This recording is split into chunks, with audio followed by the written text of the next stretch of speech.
இந்த கிராமத்தின் நுழைவாயிலில் ஒரு சின்ன மளிகை கடை இருந்தது. மண் தரை, மர அலமாரி, மிட்டாய் பாட்டில்களில் சிரிக்கும் குழந்தை பருவம். அந்த கடையை நடத்தினவர் ராமசாமி அண்ணா. அவருக்கு இது வியாபாரம் இல்ல, ஒரு வாழ்க்கை. காலை சூரியன் கடைக்குள் நுழையும் போது கடை திறக்குது. அதோடு ஒரு நாளின் நம்பிக்கையும்.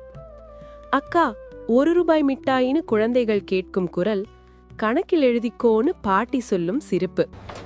காலம் மாறுச்சு. பெரிய கடைகள் வந்தது. பலர் போனார்கள். அவர் மட்டும் நின்னார். வியாபாரம் குறைந்தாலும் மனசு குறையல. பசியோட வந்தவன வெறுங்கையோட அனுப்பல. குழந்தைக்கு கூடுதலா ஒரு மிட்டாய். அதுக்குள்ள இருந்தது முழு மனசு.